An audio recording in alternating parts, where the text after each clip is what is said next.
अगर हम जीत जाते तो आज जो आपको पिक्चर दिख रहा है मुंबई में वो नहीं दिखता। फिर भी बीजेपी और शिंदे के पास सिर्फ 4 का बहुमत है, तो हम आपको मुंबई अडानी के जेब में नहीं डालने देंगे। महाराष्ट्र नगर निगम चुनाव 2026 के नतीजों को लेकर शिवसेना नेता संजय राउत ने मुंबई में प्रेस कॉन्फ्रेंस कर सत्ताधारी दलों पर जमकर निशाना साधा। संजय राउत ने साफ कहा कि बीजेपी शिंदे गुट की जीत को पूर्ण बहुमत की जीत नहीं माना जा सकता, क्योंकि महानगर पालिका के सदन में विपक्ष आज भी मजबूत स्थिति में है। इसके साथ ही संजय राउत के मुताबिक भाजपा शिंदे गुट के पास सिर्फ 4 सीटों का बहुमत है। उन्होंने कहा कि महानगर पालिका के सदन में विपक्ष सबसे बड़ी ताकत के साथ है। हमारे पास ऐसा आंकड़ा है कि हम कभी भी सत्ता पलट सकते हैं, लेकिन हम लोकतंत्र का सम्मान करते हैं। इसके साथ ही संजय राउत ने क्या कुछ कहा, आप खुद सुनिए। बात ऐसे एमएनएस के जोर की बात छोड़ दीजिए। हम सभी ने कोशिश की कि एमएनएस की भी सीटें बढ़े। एमएनएस को 6 सीटें मिले, उनके बहुत सी सीटें बहुत कम मार्जिन से हार गए।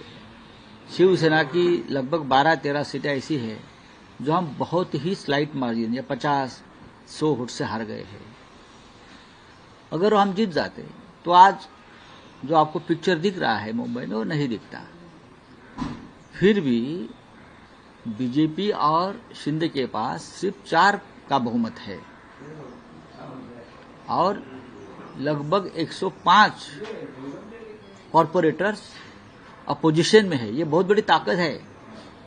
वो जो महानगर पालिका का जो सदन है, ये अपोजिशन की ताकत सबसे बड़ी है।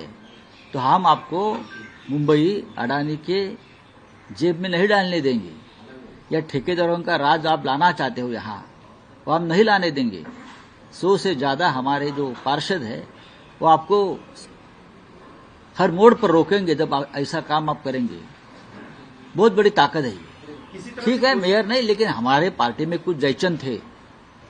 अगर वो जयचंद नहीं पैदा होते तो भारतीय जनता पार्टी के 100 पुरखों की भी यहाँ तादाद आती, तो भी यहाँ मुंबई में बीजेपी का मेयर नहीं बन सकता था। किसी तरह से कोशिश की जाएगी आपकी पार्टी का मेयर बने, जोड़ तोड़? नहीं, हम अभी कुछ नहीं करेंगे।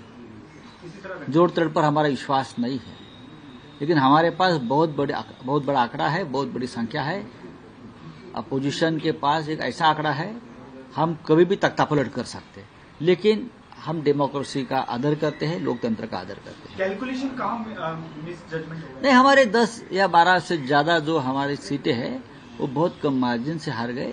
इसलिए हार गए कि जिस तरह का मतदान जब चुनाव के दिन जिस तरह का माहौल था, लोगों के नाम कट गए, ईवीएम मशीन बंद पड़ गई, ये हो गया, उससे लोगों में थोड़ा सा हमारा वोटिंग परसेंटेज कम हो गया। नहीं तो हम जरूर जीत जाते। और सर, जिस तरह से देवेंद्र फडणवीस की जो छवि बन के सामने आई है विकास पुरुष की, कहीं ना कहीं उसका फायदा होते हुए नजर आया है। अब उनके दिमाग में प्रधानमंत्री बनने का ख्वाब है।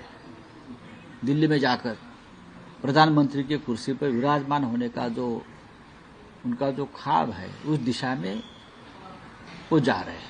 आप उनको श्रेय देंगे, क्योंकि हमने देखा था पिछली बार जब बीएमसी के चुनाव हुए थे 2017 में, और उससे पहले तो बड़े बड़े नेता सीएम वगैरह यहाँ पे आए थे, पर इस बार ये सब दिखा नहीं। ऐसे लगता है कि सिंगल नहीं, इस बार ऐसा था कि उनको लगता था कि हम मुंबई जीत नहीं पाएंगे। उनको पूरा विश्वास था मुंबई जीत नहीं पाएंगे, और मुंबई उसने जीती भी नहीं है। ये टेम्पररी फेस है। मुंबई इस तरह से आप जीत नहीं सकते। मैंने कहा ना कि हमारे पार्टी में जयचंद बनाकर आपने शिवसेना तोड़कर पहली बार मुंबई में आपका मेयर बिठाने का सपना आपने पूरा किया है। बाकी कुछ नहीं। अगर जयचंद नहीं होता तो बीजेपी कोई आसान नहीं होता। आपने जयचंद का जिक्र किया, तो कहीं ना कहीं एकनाथ शिंदे का जो वर्चस्व है वो कहीं ना कहीं इस चुनाव में कम होते हुए नजर आ रहा है। नहीं, अभी ये चुनाव के बाद एकनाथ शिंदे का अधपतन शुरू होगा। अब एक सर्कल पूरा हो गया है, और वो सर्कल पूरा हो गया है महानगर पालिका चुनाव तक। लोकसभा, फिर विधानसभा, फिर नगर पंचायत, और फिर अब महानगर पालिका। अब बीजेपी को उनकी जरूरत नहीं है। और सर, एक और सवाल है, पीएमसी और पिंपरी चिंचवड के बाद जो नतीजे आए हैं, शरद पवार और अजीत पवार को काफी सेटबैक वहां दिखने में आया, क्योंकि एक पूरा वन साइडेड दिखाई दिया है। तो अभी जो मर्जर की जो अटकलें हैं, आज एक ही साथ मंच भी शेयर कर रहे हैं बारामती में, हो सकता है कि आज देखिए उनके पार्टी में वो लोग क्या निर्णय लेंगे उसके ऊपर मेरा मत व्यक्त आपका कर। आकलन किस तरह से रहेगा इसको आने वाले दिनों में, किस तरह से महाविकास आघाड़ी या फिर जो अपोजिशन का एक जो धड़ा है वो? देखिए अजित पवार ज्यादा दिन तक सत्ता में नहीं रह सकते, इतना मैं कहूंगा।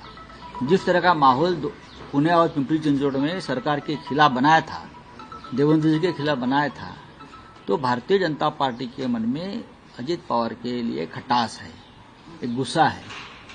ज्यादा दिन तक अजित पवार मुझे नहीं लगता है कि सत्ता में बैठेंगे।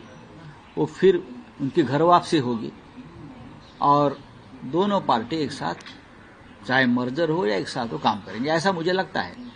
और शिंदे को भी जाना पड़ेगा क्योंकि अगला विधानसभा का चुनाव भारतीय जनता पार्टी शिंदे के साथ लड़ने नहीं जा रही है, शायद लोकसभा भी। आपने अगले विधानसभा का जिक्र किया, आप लोग का किस तरह से कैलकुलेशन होगा? यूबीडी, शिवसेना और एमएनएस आने वाले अभी देखो आज नतीजे आए हैं। एक दो दिन में राज साहब, उद्धव साहब, हम सब लोग बैठेंगे। ये फैमिली मैटर है, शायद आज भी हम उनसे मिल सकते हैं, उनसे बात करेंगे ना। हमारे बड़े नेता है तो उनसे बात करेंगे। जेपी के चुनाव साथ में लड़ेंगे, जिला परिषद के जो अभी देखेंगे, जिला परिषद के आएंगे चले जाएंगे। Subscribe to One India and never miss an update.